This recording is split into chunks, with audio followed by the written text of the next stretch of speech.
Акыркы жаңылыктардын алдында кыскача тааныштырабыз. Кытайда акыркы 50 жылдагы эң күчтүү бороон катталды.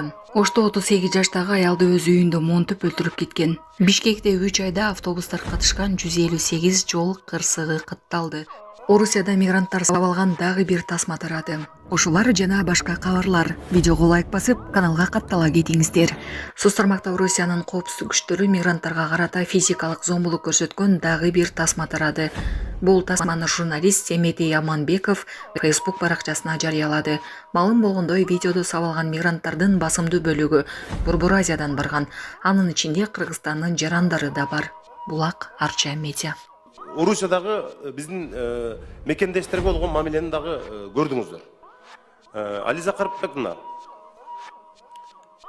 кече жөн эле мындай такси айдаган, ашпозчу болуп иштеген биздин мекендештерибиз Мончодо жөн эле барып эс алып аткан жеринен суроо сопукту жолго жөн эле омон менен жанагы дружниктер келип жапайычылыкча, зөөкүрлөрчө сабап биздин жарандарды көрмөлөтүп ошол жерде кордоду.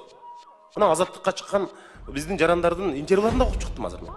Жанагындай ачуу калемпирлерди жарым килограмм жедирди дейт. Жөн эле. Эмнеге десе, силер бизге жакпайсыңар деп.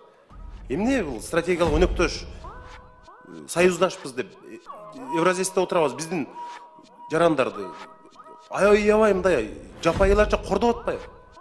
Эмне миграция боюнча эмне министр сүйлөштү, ким эмне реакция кылды? Мен Тышкы иштер министрлигинин эмесин окудум, жанагы реакциясын. Андай болбойт да, андай кылбагыла да силер. Чакырбайсыңарбы элчини? Нотаны карматпайсыңар колуна. Эмне үчүн биздин жарандарды мына ушундай кылат? Сиз айтып атасыз, 70 Орусиядагы биздин 70 миң мигрантыбыз ошондой кордогончо кайтып келгени жакшы. Мына ушул жерде иштесин. Ошентип коруп алып, мына ошентип жанагындай жерде тамекилердин баарын бырчалап жанагы оозуна жедирип атат биздин мигранттардычы. Мынчалык элибизди мындай тентиткенибиз аз келгенсип мындай кордолсо, унчукпай тымпыйып отурганыбыз болбойт да. Мен Тышкы иштер министрлигинин реакциясын көрдүм мен. Ушундай болду, маалымат берип койдум. Ал маалыматты элдин баары билет. Ошентип коруп алып, ошентип Орусияда жүргөндөн көрө өзүнүн мекенибизге кайтарганыбыз жакшы. Анан Тышкы иштер министрлиги мына элчини мына бүгүндөн калбай Орусиянын элчисин чакыргыла силер. Чакырып нота карматыш керек. Бул эмне деген бул мамиле биздин жарандарыбызга Орусиядагы. Саламатсыздарбы, урматтуу мекендештер, өзүңүздөргө белгилүү болгондой, Москва шаарында рейдтер, массалык кармоолор күч алууда. Андыктан документи жок жүрүүдөн абайлаңыз. Эң башкысы официалдуу адамдарга кайрылыңыздар. Таза регистрация мыйзамдуу түрдө даярдайбыз. Мөөнөт өтүп кетсе, базадан чыгып кетсе, сакыровага карточка, ДМС, ННН, СНИЛС, ОМС, медкарта, трудовой договор, кара тизмеден текшерүү, деги эле иш кагаздарда кандай көйгөй болбосун, кайрылыңыздар. Байланыш телефону 8977 750 46 38. Биз менен Ошто 38 жаштагы аялды өз үйүндө монтуп өлтүрүп кеткен. Ош шаарындагы адам өлтүрүү фактысынын бети ачылды. Бул тууралуу Ош шаардык ички иштер башкармалыгы билдирди. Ош шаардык ички иштер башкармалыгына Актилек Кичи районунун 1987-жылы туулган тургуну аял киши колдуу болгону тууралуу маалымат түшкөн. Жерине барган милиция аялдын монтулуп өлтүрүлгөнүн аныктаган. Жүргүзүлгөн ыкчам издөө иштеринин натыйжасында бул кылмышка шектүү катары Жапалак айылынын 2006-жылы туулган тургуну кармалды. Тергөө кызматынын маалыматына караганда, шектүү аялдын үйүнө уурулукка кирип, аялды монтуп өлтүрүп, унасын айдап кеткен. Шектүү мурда бул үйдөн батир алып жашап кеткендиги дагы маалым болгон. Учурда тергөө иштери уланууда. Шектүү убактылуу кармоочо жайга киргизилди. Бишкекте 3 айда автобустар катышкан 158 жол кырсыгы катталды. Быйыл автобустар катышкан жол кырсыктары көп катталды. Ушул жылдын 1-январынан 31-мартына чейин Бишкек шаардык транспортту муниципалдык ишканасынын карамагындагы 158 автобус ар кандай жол кырсыктарына кабылды. Мындай маалыматты мамлекеттик ипотекалык компания таратты. Анда айтылгандай, 2024-жылдын ушул эле мезгилине караганда мындай кырсыктар 15%га көбөйгөн. Көзөмөл органдарынын маалыматына ылайык, автобус айдоочулар тарабынан жол эрежелеринин бузулушу да көбөйгөн. Кырдаалды туруктуу кылып, айдоочулардын маданиятын жогорулатуу максатында БГТ жетекчилиги, жол кыймылынын көзөмөлдөө органдарынын өкүлдөрү Бишкек шаарындагы мамлекеттик камсыздандыруу уюмунун филиалынын катышуусу менен атайын түшүндүрүү иш-чарасы уюштурулду. Иш-чаранын жүрүшүндө катышуучуларга автотранспорт жана турак жайды камсыздандыруу тартиби тууралуу толук маалымат, жол кырсыктарын болтурбоо боюнча сунуштар, жол менен камсыздандыруу үчүн керектүү документтерди чогултуу боюнча түшүндүрмөлөр берилди деп айтылат анда. Эки эркек киши жабырлануучуну күч менен кармап, акча өндүрүшкөн. Бишкек шаарында эки эркек киши адамды автосервиске алып барып, күч колдонуу жолу менен 23 000 сомду электрондук капчыкка которууга мажбурлашкан. Жабырлануучу акчаны которуп бергенден кийин шектөөлөр окуя болгон жерден качып кетишкен. Жабырлануучу милицияга кайрылып, окуя тууралуу билдирген. 10 апрелде милиция кызматкерлери шектөөлөрдүн изин суутпай кармашкан. Азыркы учурда бул факты боюнча тиешелүү тергөө иштери жүргүзүлүүдө. Булак Сокол медиа. Депутат кыргызстандык 7 жаран Мьянмада кулчулукта болгонун билдирди. Кыргызстандын 7 жараны Мьянмада кулчулукта болгон деп билдирди Жогорку кеңештин депутаты Чыңгыз Ажибаев. Бул тууралуу Жогорку кеңештин социалдык саясат боюнча комитетинин 14 апрелдеги жыйынында айтылды. Силерде маалымат барбы деп сурады депутат. Эмгек, социалдык камсыздоо жана миграция министринин орун басары Ализа Султонбекова маалыматы жок экенин айтты. Депутаттар айтымында ал жарандар 11 апрелде бошотулуп, мекенине жөнөтүлгөнү тууралуу маалымат жарыяланып жатат. Ажибаев президенттин өкүлүнө кайрылып, иликтөө жүргүзүүнү талап кылды. Булак Баракелди. Ассаламу алейкум, жамаат. Биздин Майлысуудун жолу. Жуматтуу Садыр Нургулов. Майлуу суу шаарынын тургундары президентке кайрылуу жолдошту. Майлуу суу шаарынын жашоочулары Кыргыз Республикасынын президенти Садыр Жапаровго ачык кайрылуу жасап, шаардагы көйгөйлөргө көңүл бурууну суранышты.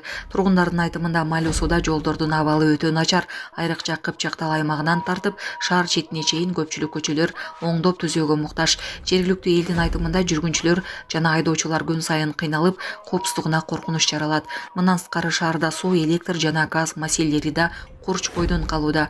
Коммуналдык кызматтардын сапаты төмөн, үзгүлтүккө учураган учурлар көп кездешет. Кайрылууда тургундар коррупция маселесин да көтөрүп, жергиликтүү бийлик органдарына болгон ишенимдин төмөндүгүн белгилешкен. Булак Сокол медиа.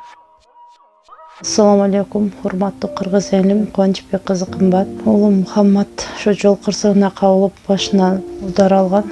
Азыркы учурда жардамга муктаж, балам отура албайт, баса албайт. Баламдын операциясына жардам кылып кетиңиздер, сиздерден сураныч. Баланын бир жери ооруса, эненин жүрөгү ооруйт экен, сиздерден сурадарым. Баламдын басып кетүүсүнө себепкер болуңуздар. Көптү көрсөгөл болот дейт. Мен да балам көптүн катарында басып, ойноп, күлүп жүрүшүн каалайм. Бул теңдүүлөр чуркап жүрөт азыр. Жардамыңыздарды аябаңыздар. Сиздердин берген жардамыңыздарды алып жатабыз. Рахмат чоң. Бизге азыркы учурда $5000 каражаты керектөлүүдө, $13,000 чогулду. Жардамыңыздарга чоң рахмат, Аллах таалам ыраазы болсун. Экөөбүздүн номерлер М-банк кымбатка деп чыгат 3197. Ошол эле номерде оденги бар. Баланс кылып салам дегендерге. Россия өлкөсүнөн котором дегендерге Сбербанк бар. 0600 Самаган деп чыгат. Өзүмдүн иним азыркы учурда Россия өлкөсүндө иштеп жүрөт. Берген жардамыңыздарга чоң рахмат, Аллах таалам ыраазы болсун. Дональд Трамп Мар-а-Лаго гольф клубунда өзүнүн эстелигин ачты. Скульптураны АКШ президентине анын бизнесмен досу Энтони Константино белек кылган. Скульптура тил албастыктын эстелиги деп аталат. Трамп 2024-жылдын июлундагы президенттик жарыш маалында Пенсильвания штатында өзүнүн ага кол салуу аракети учурундагыдай муштумун көтөргөн абалда тартылган. Булак Карча медиа. Эгер окуучу кыргыз тилинин экзаменден өтпөй калса, кийинки класска өтөбү? Депутат Исатбек кызы Жогорку кеңештин социалдык саясат комитетинде талкууланып жаткан мамлекеттик тил тууралуу мыйзам долбоору учурунда депутат Аида Исатбек кызы билим берүүдө кыргыз тилинин ролуна байланыштуу суроо салды. Эгер окуучу кыргыз тилинин экзаменден өтпөй калса, кийинки класска өтөбү деп сурады. Билим берүү жана элим министринин орун басары Надира Жусупбекова бул экзамен эмес, тесттик текшерүү экенин түшүндүрдү. Анын айтымында 5 класстан тартып окуучулар мамлекеттик тил боюнча жазуу жана ОЗЕК тесттен өтүшөт, бирок бул тесттер класстын калтыруучу эмес, билим деңгээлин аныктаган гана текшерүү болуп саналат. Булак Карча медиа. Кытайда акыркы 50 жылдагы эң күчтүү бороон катталды. Күчтүү борон Кытайдын түндүк жана борбордук бөлүгүндө болду. Шамалдын ылдамдыгы 150 км/саатка жеткен. Шамал чатырларды учуруп, терезелерди сындырып, калыңдыгы 30 сантиметрге жеткен. Бактарды тамыры менен жулуп кеткен. Жергиликтүү маалымат каражаттары билдиргендей, шамал 50 кг салмактагы адамдарды учуруп кетүүгө жөндөмдү. Эң көп жабыр тарткан Пекин жана Хэбей провинциясы болду. Өзгөчө Кырдаалдар министрлиги курмандыктар жана олуттук кыйроолор тууралуу кабарлашууда. Булак Арча медиа. Туркиянын оппозициясы мөөнөтүнөн мурда президенттик шайлоо үчүн 10 миллион кол топтоду.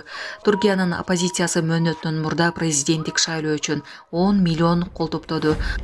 Бул маалыматтарды башкы оппозициялык республикалык элдик партиянын лидери Озгур Озел билдирди. Булак Арча медиа. O gün hepimiz adına bir Ekrem karşıladı Mustafa Kemal'i. Bugün bir Ekrem'i hepimiz karşılıyoruz. Çünkü bir Ekrem hapiste, milyonlarca Ekrem meydanlardayız.